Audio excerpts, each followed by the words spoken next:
to the Short Council. I'm your host, Trev, and it's particularly Short Council again this week. Here on my right, we have Jake. On my left is Jeremy, filling out the role of the PBD All-Stars, some of the most all-star of all-stars, joining us again this week. What a week. Here we're talking about the 5th episode of Series 8, Doctor Who. This one's all about time crimes and time heists and bank robberies in time. Let's just get into the nitty-gritty. What do you think, Jake? I missed the Robin Hood episode, but so far, I haven't really seen an episode that I overly like. And this one is no exception. Okay, so some real reservations here. I don't know. It's real tough. It's real tough. To be fair, like I said, I haven't watched a whole lot of Doctor Who since before this series. Mm-hmm. So maybe it's just me getting back into the swing of watching it. I hope, but I don't know. What do you think, Jer? Well, I was in the same position Jake was in with not watching it for a good deal of time, but now I watch it and I feel like I'm in the full swing because I really like it. Really like it a lot more than I did before. And this episode I thought it seemed kind of like a classic, like more older styled episode of Doctor Who. Mm-hmm. Yeah, I'd agree. I could see this having been like a longer running serial, like back in like the 60s or 70s or 80s, lasting like maybe like 3-4 episodes. I think that some of the mysteries here would have been enhanced by stretching them out a little bit, but because it all had to be wrapped up relatively quickly, they gave you the answer to some of these mysteries a little too quick. As we've often rallied against Stephen Moffat's declaration that this is a child's program, it's really unfortunate that he's sort of right insofar as a lot of the mysteries are kind of predictable. But a lot of the times I don't know. Like the last episode was very kid-oriented too, even though it was supposed to be spooky. It was literally about the monster under your bed. It's spooky for children. Yeah, it was spooky for children, and this one is like the bank keeper for children. Like I don't know about if it's for children because the thing melted those people's brains. Okay, well there was death, melted brains. In a good like Hans Christian Andersen Brothers Grimm story. There are a few deaths. Few eggs have to be broken to make a fairy tale omelet. There are consequences for your actions, and I don't know. I thought to be fair, I'll back you up. That dude just, like the guy in the beginning who gets his brain melted, just wasn't doing anything. So it's just time to get your brain melted. Arguably, he had some kind of scheme to rip off the bank. Yeah, but our main characters did too.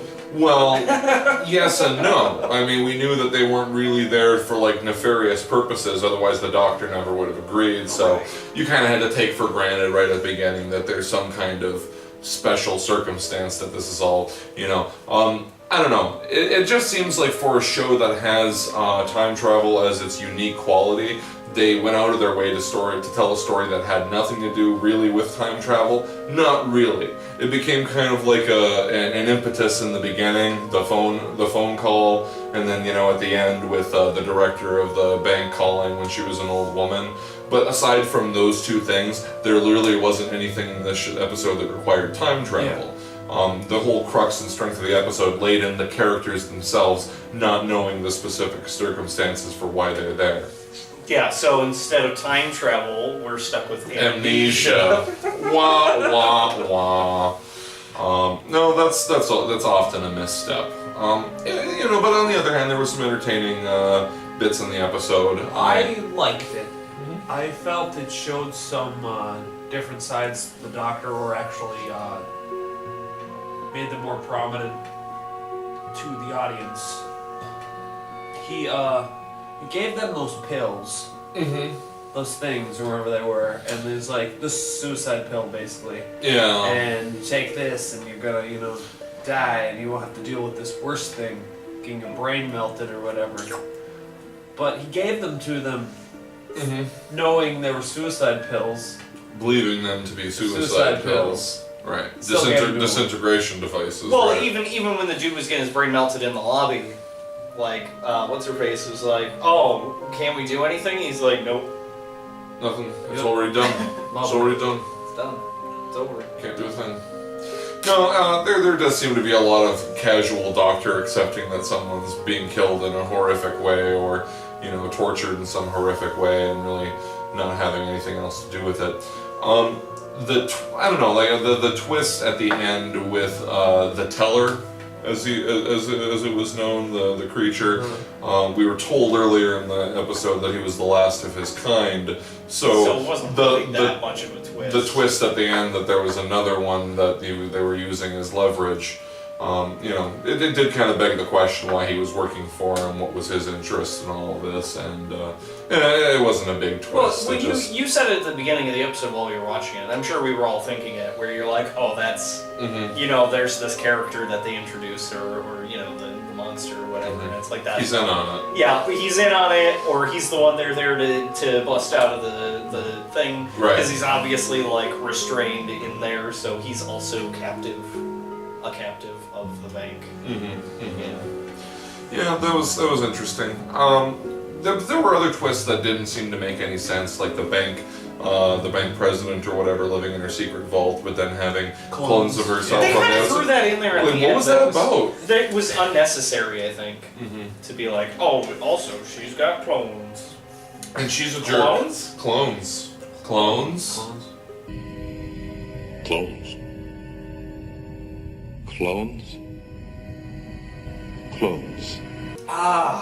The major problem I have with this episode and a few of the other ones is that the first episode really got me interested in Doctor Who's character, like the Peter Capaldi version of Doctor Who. He was asking a lot of hard questions. There was a lot of introspection. There was a lot of interesting dialogue, especially when he was talking to the android man or the robot man at the end, where they're both discussing, like, he's talking to the android man, but he's also kind of talking to himself about being a doctor and getting kind of deep in that. And what's left of the original me now. Yeah. And I feel like so far they've only really dealt with like superficial things, or things that were just kind of ham-fisted, like kind of the giveaway at the end of the last episode where it's like, that's the doctor when he was little, but it doesn't really mean anything. And this episode where it's like, oh, I do like the idea that he's more willing to let people die. Like, he's less like fucking agent of justice and goodwill towards all men, and a little more willing to get his hands dirty. I think that's like an overall trait that he's been exhibiting in all the episodes, which I also enjoy. I like a doctor who's a little grittier in being willing to make those sacrifices. And but even in the Dalek episode, where it was really supposed to be one of those introspective things, where it's like, am I like the Dalek? But we're not so different, you and I. And it's like, come on. We've done all that before. I guess I kind of like to imagine that we're just slowly. I'm envisioning this season as a pool, and it starts out like really shallow at one end and really deep at the other end, and we're just slowly making our way to one side to the other. Yeah. Hopefully, these are going to get a little bit more impressive. I'm kind of disappointed we haven't seen Missy and it's been a few episodes. The afterlife, the paradise for a while. For a couple of episodes. No references. So. Was that only the first episode, or was that also in... Again, I did not see the... It was in the first two episodes. It wasn't brought up in Robin Hood at all, or in but the Dalek ended up... So it was in episodes only 1 and 2. And this one, I thought we were going to have one. When, remember the hacker, the wet work cyber hacker, Shadowrun guy. Yeah, when the Shadowrun guy jumped in front and downloaded all the criminal profiles or whatever to try to lure the teller to him instead. I thought, oh, we're getting the sacrifice. This guy's totally going to a paradise. This is all done. But twas a ruse. Nobody self-disintegrated, and there was no sacrifice there. So it was just such a it was time crimes. Did you guys talk about time crimes in the last Row Council? No, we did not bring up the movie Time Crimes. The movie Time Crimes is in a time loop where it couldn't have started without it ending the way that it did, and this episode is very similar. Where it's like, oh, he gets the call from the lady, but then later on he gives his number to the lady so she can call him. So Right. it's a time loop.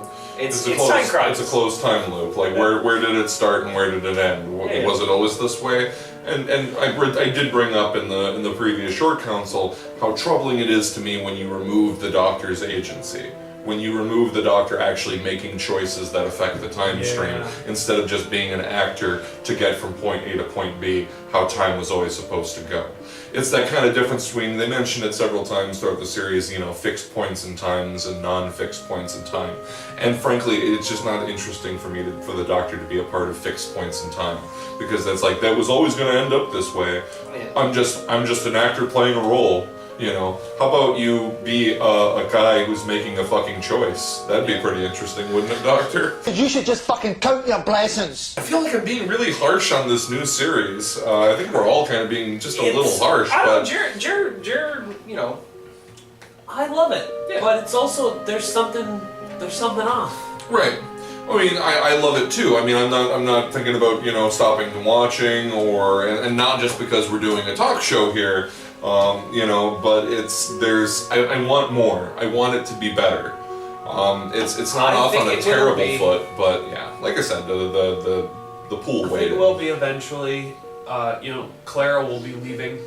Oh yeah. That'll take. That's been hinted at quite a few. That'll take some bullshit off the platter, and hopefully he'll get a cool new companion. I'm actually I'm starting to like her, but I can see what they're setting up. Like obviously, like she's gonna end up with this dude, and they're gonna have a big thing with the Doctor because she hasn't revealed that she's a companion yet. So that's gonna be a big thing. And then when that becomes like that may happen next episode. Yeah, exactly. in the previews, she's getting really exhausted, going off on adventures and then rushing back to meet with Danny somewhere. Right. So it's gonna be like it's either Doctor Who or me. Oh. And we've seen it. Yeah. I don't know. Like I don't feel like I'm being harsh on it. I think the worst thing that you could take from any of these episodes is that Peter Capaldi is a bad doctor. Because I feel like he's done a phenomenal job. He's one of the best in years. Yeah, Great absolutely. actor. Doing a good job. Great actor. I love He's awesome. Absolutely. One of my favorite traits of the Doctor is his kind of like professorly sort of question, like he's talking to the class or something. Here's the thing you should be thinking about: conjecture. Here's a reason why it's this way. And I like that kind of oration that he's doing. It's kind of a neat personality trait. Yeah. Asking the Why questions don't you out talk loud. to yourself when you're alone? Answer, because you're not alone. Ooh. See, that was cool, but then like that whole episode, like the beginning when he's figuring out the problem, and then some of the other parts, but it just, I don't know, the resolution was a little fun.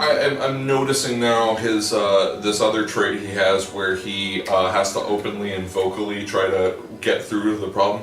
Oh, shut up, everybody shut up, shut it. Yeah, like what was the last one? He's just sitting there like, what's the thing? It's right there. I can almost, What was the last Doctor's catch thing? Being a Frankenstein? Yeah, looking like the most handsome Frankenstein ever. Did you see that doppelganger? That's like an extra in the show. Yeah. Like one of the other teachers at the school. It looks exactly Well, like that's. You could also say he looks like Tucker Carlson, but I mean, I think. No! He's got the hair. He's got the full face. hair. He doesn't have like the full Frankenstein, but like he's got the bow.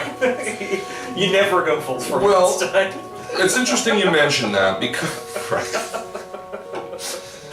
It's interesting though that you mention that because that he hinted so heavily in the first episode that he was like trying to tell himself something by leaving clues and so forth. And so I wonder how many little things are kind of hidden in plain sight, and there will be and have already been in this series that are like visual references to previous Doctors, visual references to various bad guys and so forth. Possible hints that the Doctor is trying to leave for himself. Yeah. I do like that aspect of this series because it's always been kind of like fly by the seat of your pants, but there's a sense of urgency there where there's something that ties the plot together. I mean, it's not like fighting Daleks or Cybermen or stopping this thing from happening or whatever. It's actually you've actually got a mystery afoot. Mm-hmm. And I do like that a lot.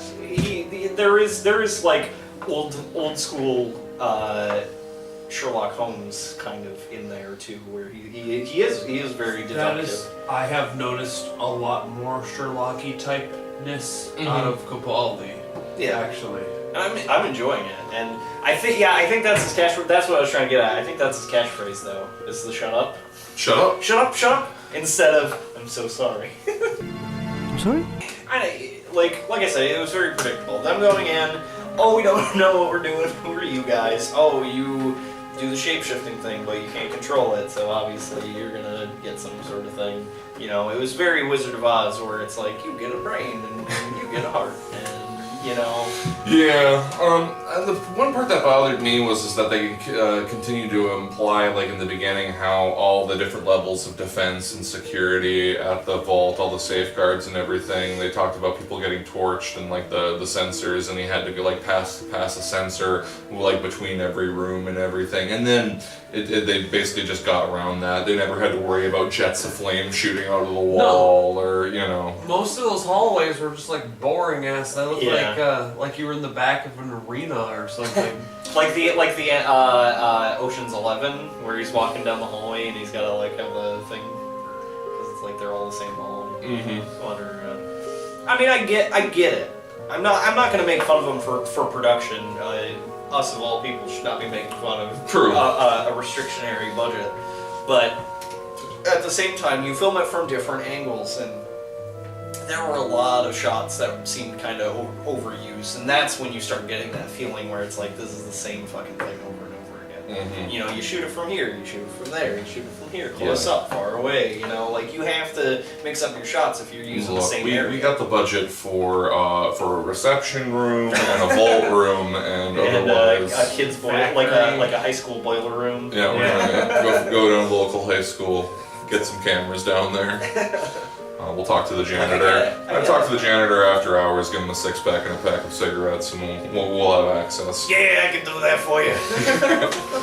Watch out, I've been waxing the floors. Don't you scuff my floors. So that about does it for all the questions we have about the show and our answers, but we're always curious, what are your questions about the show? What are your pet theories about Doctor Who? Where do you think this is all going? Don't forget to leave your comments down below. I know you how to do it. You're a savvy bunch of people. Comments down below. The comments down below. I like that. It's a good musical thing. We will be back for the next episode to hash it out together here on the Short Council. Thanks for watching. Have a great night. Bye.